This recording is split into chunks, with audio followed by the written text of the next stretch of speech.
Сәлем. Бүгін біз каналымызда поп-арт стиліндегі бульдогтың суретін саламыз.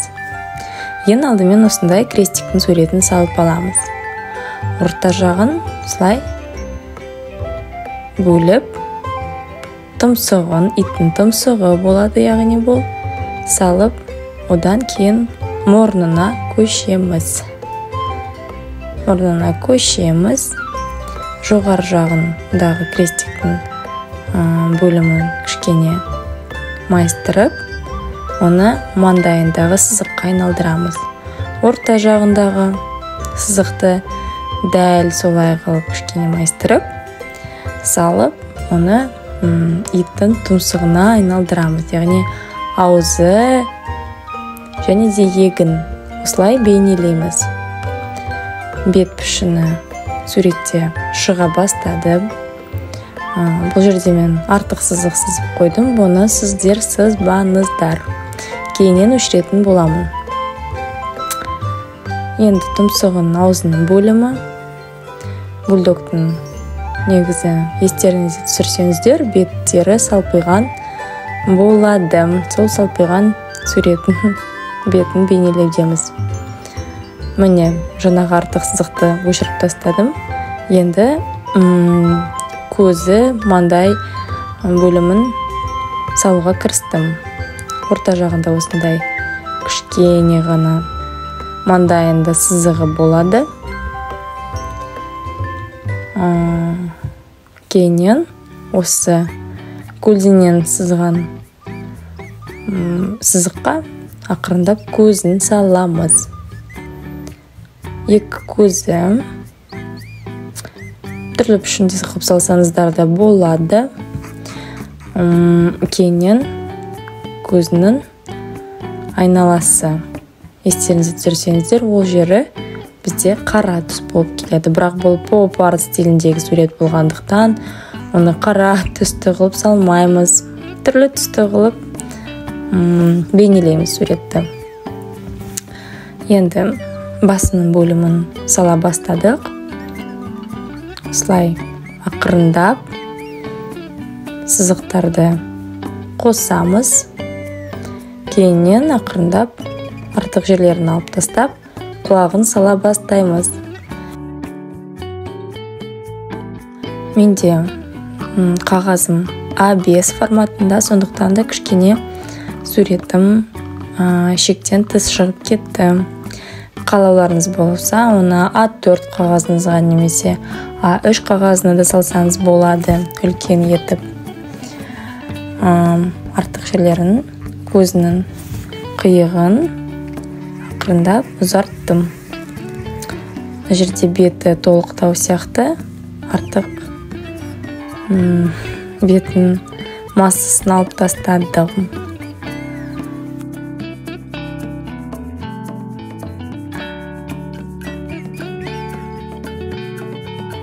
Енді денесін бейнелеймін. Денесіне ондай көп элементтерге немесе үлкен қылып салуға ондай ешқандай мән бермейміз. Тек қана денесінің пішіні және де екі аяғын саламыз, яғни қол аяғын.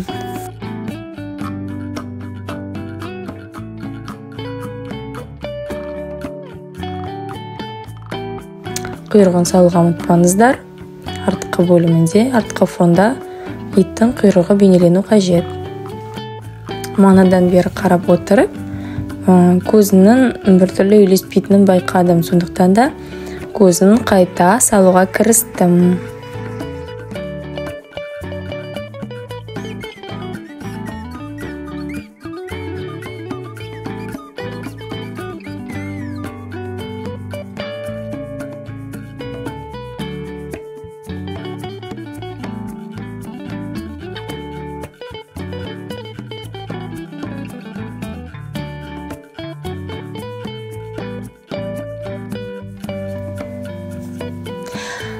Ендігі кезекте видеоның ең алдында айтып кеткен түстердің бірін сары түсті алып, ақырындап бояй бастаймын. Яғни суретте бейнеленгендей осы 4-5 аймақты ғана сары түспен бейнелеймін. Кейін ол сары түске қызғылт сары түсті қосамын, қызғылтты қосамын, күлгін түсті қосамын. Кейінірек жасыл түсті қосып,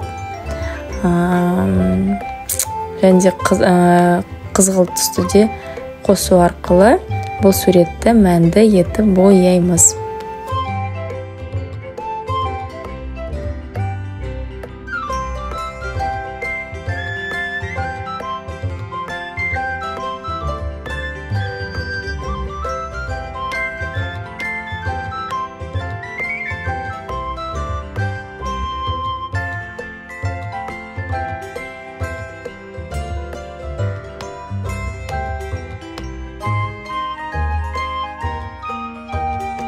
Бұл жерде бізде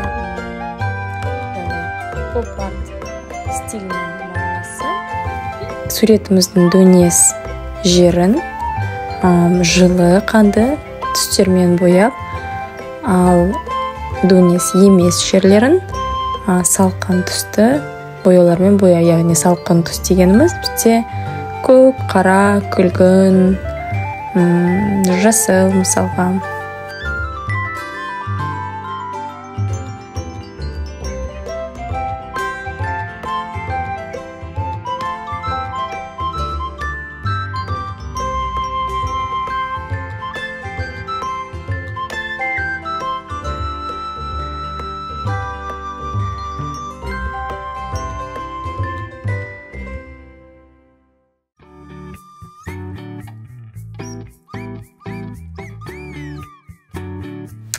Қызғылт түсті алып, осылай құлағының екі шетін және де кеудесінің бір бөлігін бояп шығамыз.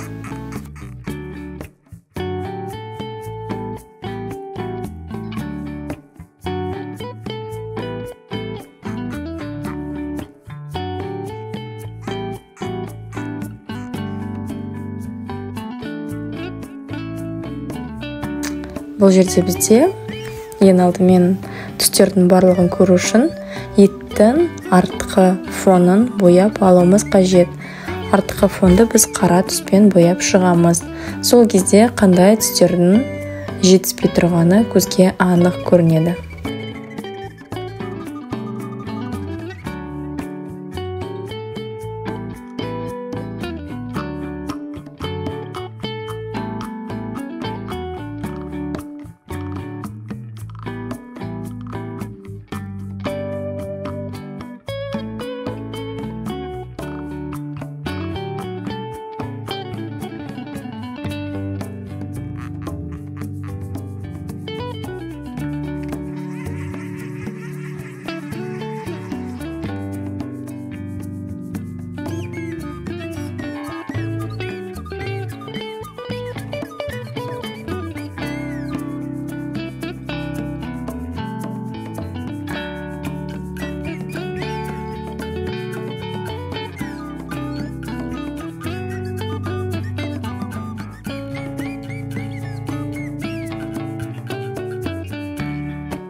Ендігі кезекте ақ гуашьты алып, боялмай қалған аумақтарды осылай ақ гуашьпен бірлеп жүріп шығасыздар.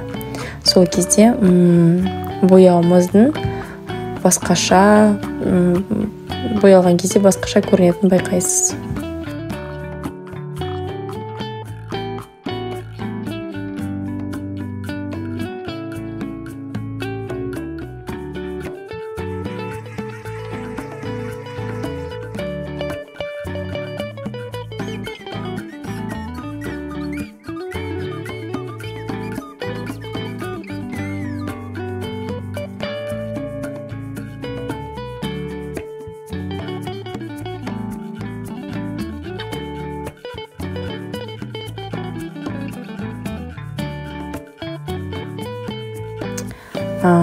Жасыл, яғни қанық емес жасыл түсті жасау үшін көк түс пен сары түсті араластырамыз.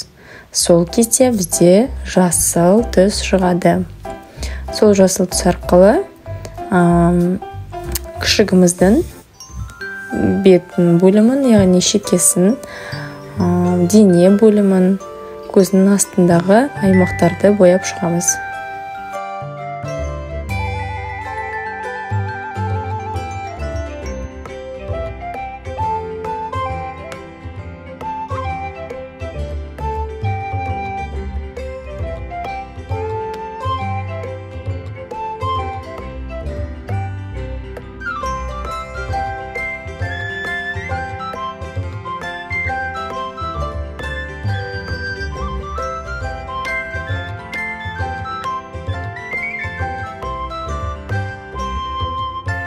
Ал енді күлгін түстерімізді дайындаңыздар. Күлгін түс арқылы біз итіміздің қабағын және де тұмсығын бояп шығамыз.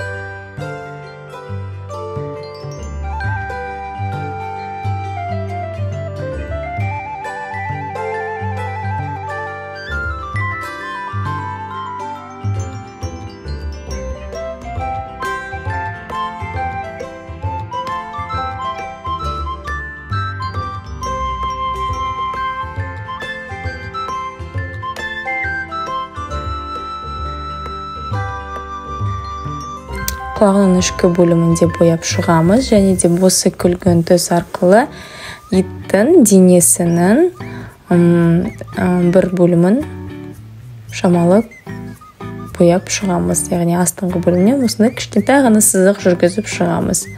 Яғни ол біздің көлеңкеміз деп айтсақ та болады, күшігіміздің.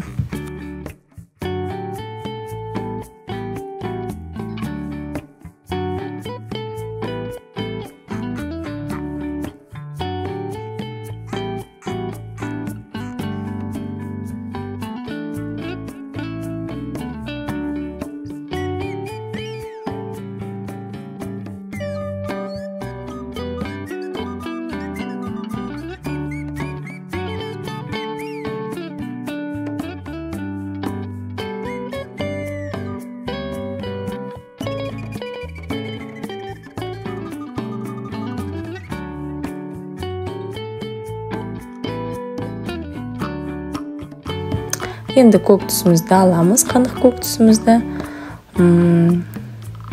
Құлағының ішкі бөлімін осылай контурлап шығамыз десек те болады. Аузының бөлімін мен көрсеткендей бояп шығасыздар. Осы жерде кішкене көк түсті қосуға шешім қабылдадық, себебі ол бізде көлеңкені елестетеді.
Көздерін бояймыз.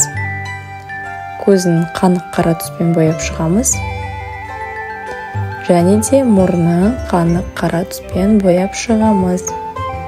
Одан кейін ақ бояуымызды алып, көзінің қарашығын және де мұрнының жарқылын салатын боламыз.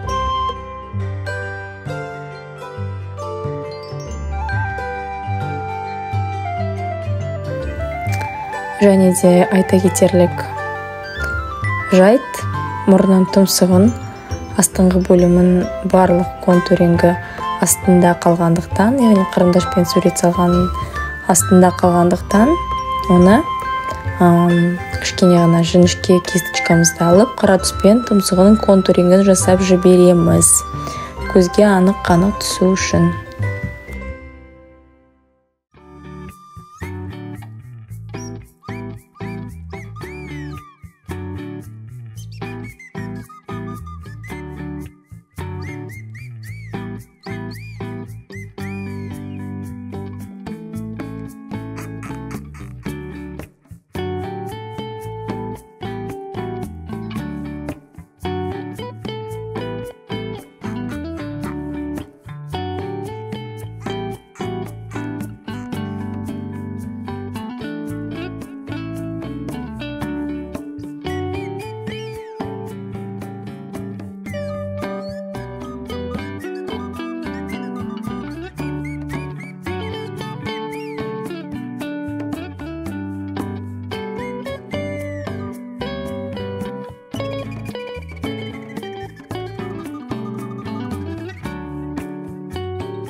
Мұрнының жарқылын саламыз, және де ұмытпаңыздар, бұл итте мұртшалары бар, сол мұртшаларды бейнелеуге ұмытпаймыз.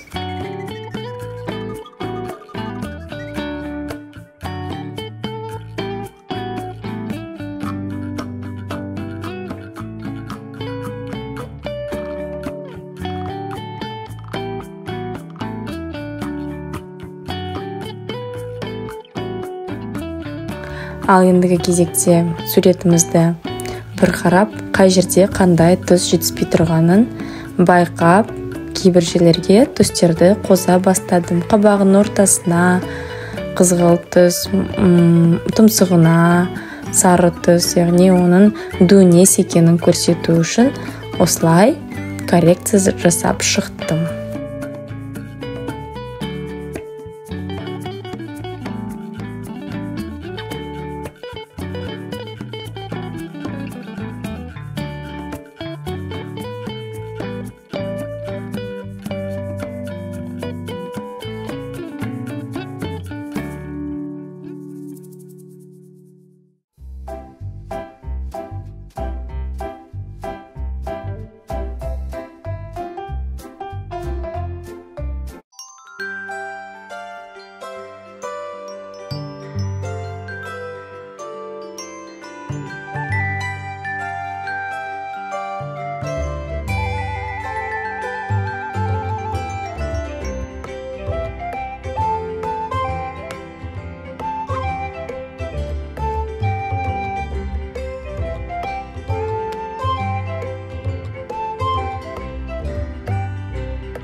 Ал ендігі кезекте қара түс фонымыз шамалы өзгешелеу болу үшін осылай қызғылт, күлгін, көк түсті бояулармен арасынан осылай сызықшалар салып бояп шықтым.